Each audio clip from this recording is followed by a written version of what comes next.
ଶୀତ ଋତୁର ଶେଷ ଓ ବସନ୍ତର ଆଗମନର ସୂଚନା ଏହି ପର୍ବ ହିଁ ଦେଇଥାଏ। ଅଗ୍ନି ପୁନେଇ ପରଠାରୁ ଦିନର ତାପମାତ୍ରା ଧୀରେ ଧୀରେ ବଢ଼ିବାକୁ ଲାଗେ।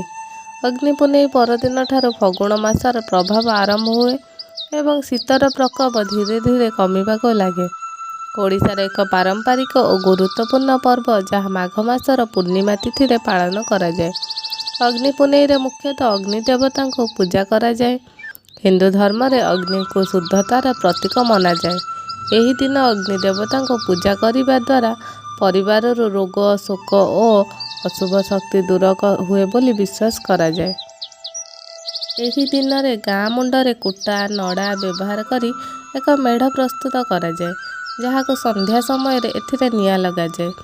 ଏହି ସମୟରେ ବିଲରୁ ଧାନ ଅମଳ ସରିଥାଏ। ଅଗ୍ନି ପୁନେଇର ନିଆଁ ଜାଳିବା ପଛରେ ବୈଜ୍ଞାନିକ କାରଣ ରହିଛି। ନିଆଁର ଉତ୍ତାପ ଓ ଆଲୋକ ଦ୍ୱାରା ଶସ୍ୟ କ୍ଷତି କରୁଥିବା ଅନେକ ପୋକଜୋକ ନଷ୍ଟ ହୋଇଯାଆନ୍ତି। ଲୋକବିଶ୍ୱାସ ଅନୁଯାୟୀ ଅଗ୍ନିର ଶିଖା ଯେଉଁ ଦିଗକୁ ଢଳେ ସେହି ବର୍ଷ ସେହି ଦିଗରେ ଭଲ ଫସଲ ହେବାର ସୂଚନା ମିଳେ।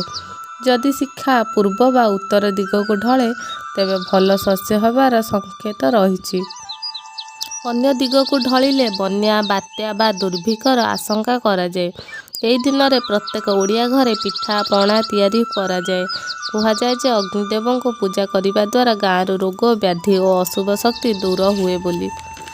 ଅନେକ ସ୍ଥାନରେ ଚାଷୀମାନେ ନିଜର ଗୋରୁ ଗାଈଙ୍କୁ ଏହି ଅଗ୍ନି ଚାରିପାଖେ ବୁଲାଇ ଆଣନ୍ତି। ବିଶ୍ୱାସ କରାଯାଏ ଯେ ଏହା ଦ୍ୱାରା ପଶୁମାନଙ୍କୁ କୌଣସି ଚର୍ମ ରୋଗ ବା ମଡ଼କ ହୁଏ ନାହିଁ।